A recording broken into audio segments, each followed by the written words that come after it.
Hello guys, just kind of riffing out a little bit on this, making it as modern sounding as possible, so I figured why not bring a really older, not old, but much older song in of metal, and show you the difference with and without the drive, which is pretty insane. This Hughes Kettner, if you guys haven't played through Hughes Kettner, it's like, the sound to describe a Hughes Kettner is like in between modern and not so modern. Especially this Warp X, but just most Hughes Kettners still have this voicing. It's a very fuzzy voicing. And it's great for some death metal, thrash metal even, but it's fuzzy. It's even too fuzzy for thrash metal, I would think, actually. I would probably put it more in the groovy metal, maybe even more of a doom metal kind of sound when it's just raw. I mean, listen to it just raw. I'm turning the drive off. I have a picture of it up because I can't get my camera to... Well, I don't have a cable long enough to get it on top of the amp up here, as you can see my finger. So I just have the camera on the amp, and then I put a picture of the gate up. But I assure you the gate is there working and stuff. But listen to this fuzziness.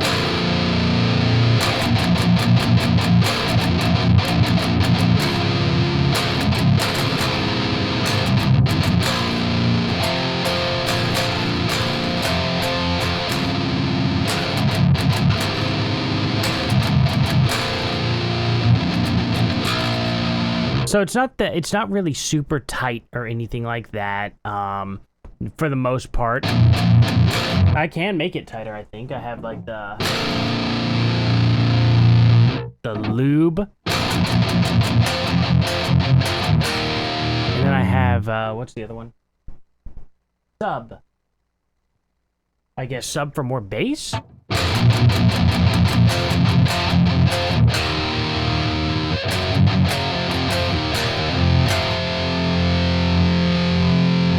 Turn the lube off.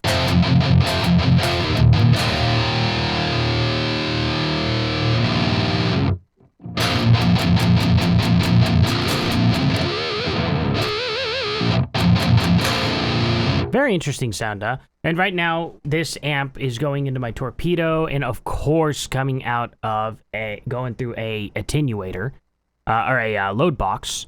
So don't just plug it directly into your Torpedo Cabin Plus. My Torpedo Cabin Plus is hooked up to a load box to take off that load. You don't want to destroy your amplifier by doing that. But long story short, this thing is kind of close to a Mesa triple rectifier, or dual rectifier as well. It's weird sounding. It's like if you were to do a Marshall mod on a rectifier, you get this. You know what I mean? Which is why I love this amp so much. It's freaking awesome.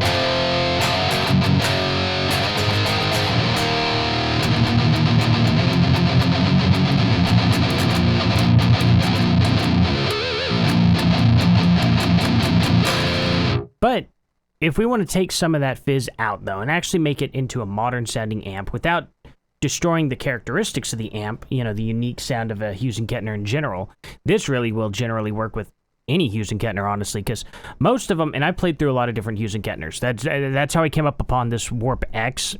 I was going through a lot of their different ones. I really wanted the Switchblade or the... shoot, what is that model? The triple something, or not triple, but Mark III. They have a Mark III something. I don't know. I can't really remember exactly what the name of it is. Way too expensive. Way too expensive. Like, it's not that it's overpriced or anything. It's just I can't afford it. So I ended up getting the Warp X because it sounded close. And it's just a great sounding amp. But when you boost this sucker with a precision drive...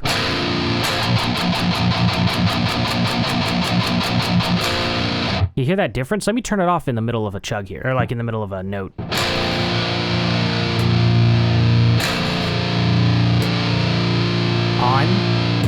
off. On, off. Now it's on.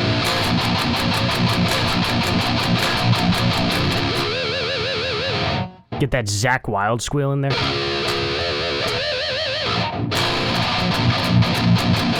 I know it's 7-string I'm playing through, but I wanted to be as modern as possible, right?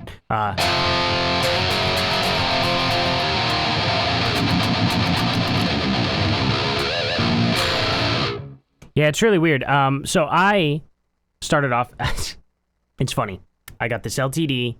It's the Brian Head model. You know, I ended up picking this sucker up for, I think it was $700 on sale when they first came out. Of course, they're $1,200 now. It has the Evertune bridge and Fishman Fluence pickups. Very incredible guitar. Especially to get it for $700 brand new. I don't know what kind of drugs Sweetwater was on when they did that, but I'm glad they were on them because it's just awesome. And I have this amp. I think I said this. I have this amp running through Ola's Hesu Demon 5 centimeters off-axis IR that you can get for free, technically, when you're a member of Ola England's Discord. Or of his YouTube channel. You get access to his Discord. He's got a bunch of free stuff for you to download. It's great. I love the sound of this cabinet.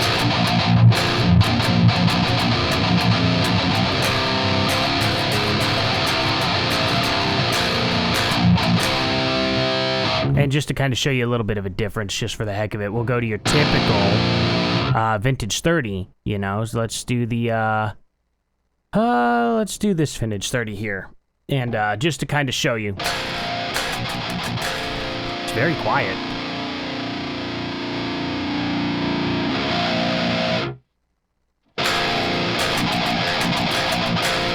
Still quiet.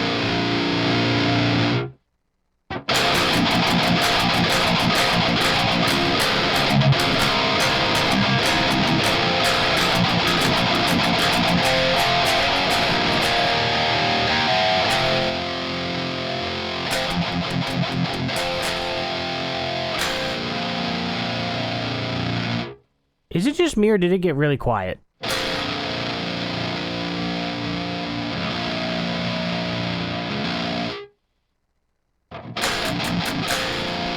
Strange. Huh.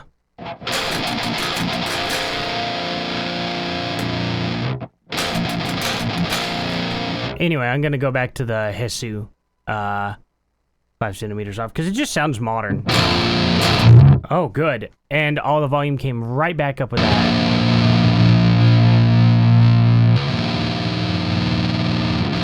Fantastic, you know.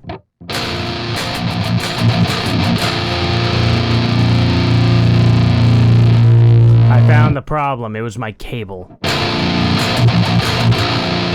blowing my eardrums out, and I'm clipping the cab. Awesome. Come on now. Let me put this thing on standby and now unplug it. Oh, it's always fun dealing with technical difficulties, but essentially you get the idea, right? This is what boosting making a modern boost sound. Don't clip, don't clip.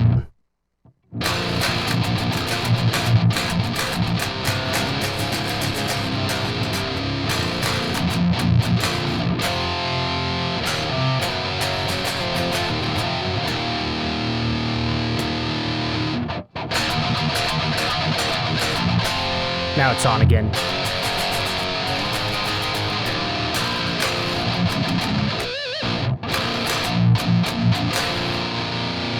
I mean, obviously the amp sounds great by itself, right? I think it could use a good boost. And my favorite go-to boost has always been the one that you can't see on screen because I have a green screen on behind me. So I'll put it right here. There you go. The TS9 is just too good of a boost. It's too good. Like, it works great with the amp. It gives me the dirty tones that I really prefer. And this precision drive, though, if I'm ever feeling like playing some periphery or doing anything along those lines, if I feel like Meshuggah or something like that, I mean, just, well, actually, I can kind of give you a little bit. I know one riff by Meshuggah, and it's one single note, but that's because I'm not super great at my rhythms yet. So, you know the... I should actually do that faster, but... Sounds funky.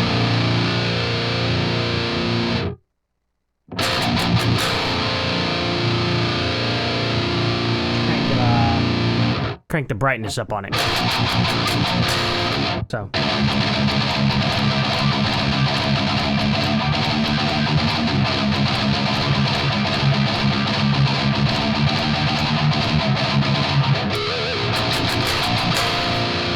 Like, I don't know. I'm lacking on the rhythms. I really should be practicing it more often. But yeah, anyway, as you all can clearly see, you know, it is a phenomenal sounding amplifier in general, and I've already covered the amp. I've covered the precision drive already. I have my settings, actually not what you're seeing below. The brightness was just directly in the middle, so barely rolled back. The volume's all the way up, and the attack is all the way over, as far over as it can be. The drive is set to 9 o'clock. Those were the settings I was using. Then I had just bumped the brightness just all the way up just to get a little bit more oomph out of it right there at the end. But really, the settings I go for are mainly in the middle, except for the volume and the attack. Okay, well, never mind. I am... The volume and the attack are all the way up. The drive is at 9 o'clock. The only one that's in the middle is the brightness. So I don't know what in the world I was saying there. The only one that's in the middle is the brightness. So, you know, I prefer that sound a lot. As for the Heisu Demon 440, it's the one that's off by 5 centimeters is the one that I was preferring to use. I really, really like that sound a lot. Ola's got some good IRs, guys, that you really should check out. If you're not a member of Ola England's YouTube channel, holy crap, like, you are actually missing out on stuff. He does, like, free giveaways and stuff, like, every now and then. He hasn't done one in a while, but, I mean, it's just cool to see it go down. And he interacts in Discord every single night. Every single night, or, well, every night. Every day for him, but every night for me, because, you know, I'm in the United States. He's in the Discord. You can chat with him. Super cool, very informative guy. So, all in all, I would highly recommend it. Just to get your questions answered and stuff from somebody who's been doing this for a long time. It's a really good way to interact with them. As for the precision drive itself, it is a beastly pedal. It really is. I've had some people sit here and actually, after I did my video, a lot of people were talking trash saying this is just a modded TS-808. That's cool. And I'm glad that they're like, see, this is a ripoff and blah, blah, blah. It's just, you know, that may be the case, right? I'm sure there's only so many of different types of boosts, you know, out there. You know, like, you know, the Rev, this is green, I promise. It just looks black because green screen. You know, there's so many different drivers out there. I mean, I have the Angry Troll here, for instance. Great linear boost, you know, and all that. And yeah, there are many different boosts. MXR, you know, 10-band EQ. The thing about it is the TS-808's a great platform to start with. You can get a TS-808 sound out of this precision drive. You can do that. If everything's down for the most part except for the volume, you can get that TS-808 sound. That's great. But you cannot get a precision drive sound out of the TS-808. You just can't. It's impossible. Literally impossible. You cannot do it. You cannot dial in a TS-808 to sound like a precision drive. And the precision drive has... Listen to the difference in brightness, actually, before I even go. Like, it's ridiculous when people make the arguments that are silly like that. I've cranked the brightness all the way down now.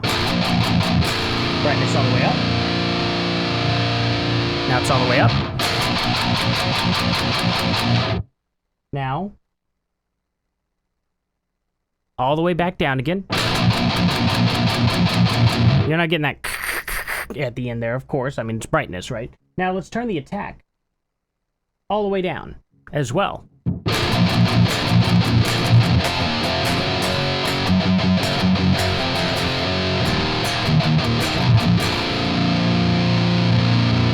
Attack all the way up.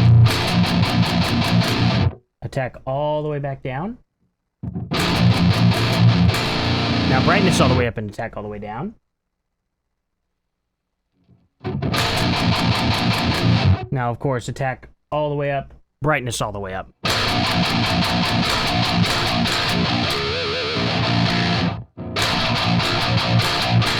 It's a super clear difference. Clear difference. So, I know for a fact the TS-808 and the TS-9, they are so similar you can barely tell the difference at all. Barely. It's so hard to tell the difference, even side by side. The difference between this pedal and the TS-808. This has a little bit more mid-oomph to it, and that's about it. They are barely different. They're barely different enough to where I did go with the TS-9 over the TS-808. Most metal guys do go for the TS-9 over the 808, but some don't. You know, it depends on tastes. All in all, though, if you literally take the precision drive and dial it to an 808, it's cool. It sounds like an 808. There's no possible way you're getting an 808 out of that. And the TS-9, same way. I cannot dial this TS-9 to sound anywhere near the precision drive. Plus, the volume pot, when it's in the middle, believe it or not, it's ridiculous. Actually, no, when it's slightly past the middle. When it's at 1 o'clock, it is at 10. So you turn it anywhere past 1 o'clock, it is going up. I believe it goes up to, quote-unquote, 15, which is unbelievable how loud it is. That alone, just a volume mod on the TS-808 is cool. Yet the brightness mod and the attack mod, this is why I just find it to be very, very, very silly. Sorry, I didn't mean to make this video so long, but I wanted to rant about the people really talking crap on this drive who didn't know how to use this drive. They set it up to sound like an 808 because they wanted an 808 sound out of the drive, and then they were like, I don't like this because I'm, you know, I can make it sound just like my 808. Why wouldn't I just use my 808? Well, because you're not trying to make it sound like an 808. That's the point. That's the whole point of it. You don't want to dial it all back to where it sounds like the pedal that you love because you already have that pedal. You're getting a pedal that you expect something different out of. I don't like I would never, ever, ever dial this. This is a tough pedal to dial in as an actual boost. And I'm going to boost my Hughes Kettner with it probably next. Why not? Because that'll be fun. You don't want to dial this in with, like, this, like, all the way down nor all the way up.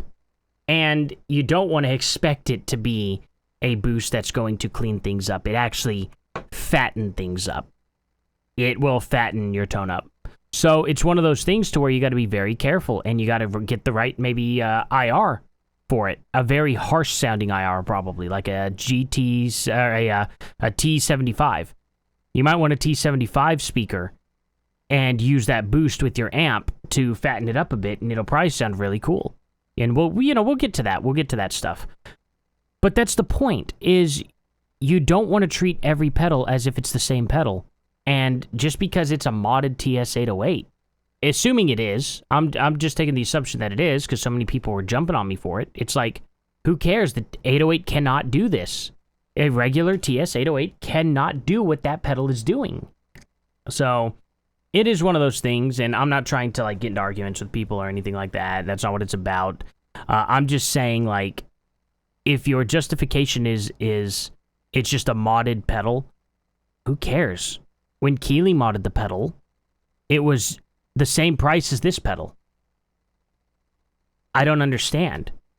Like, you get an 808. Well, what was an 808? What's an 808 right now is unbelievably expensive. This is cheaper than your 808 that you can get right now. I mean, how much can you get an 808 for? I won't worry about that right now. The video's going on too long. Regardless, it's not a bad deal, guys. I recommend it. It sounds good. And if you don't like the pedal, you don't have to buy it. And nobody's getting ripped off that buys it and likes the pedal. It's worth what it is. It's not... I just don't understand the argument. This pedal right here was, what, $199? TS9? People are willing to pay that all day long. Get a modded version, the price is supposed to go down? That just doesn't make much sense to me. I don't know. Anyway, thank you guys so much for watching. I hope you enjoyed boosting this amp to be a modern boosted amp. I gotta try and get my friend's 5153 and see what we can do there. I think that'll be fun. Anyway, thank you all again, and I'll see you all in the next one. Later.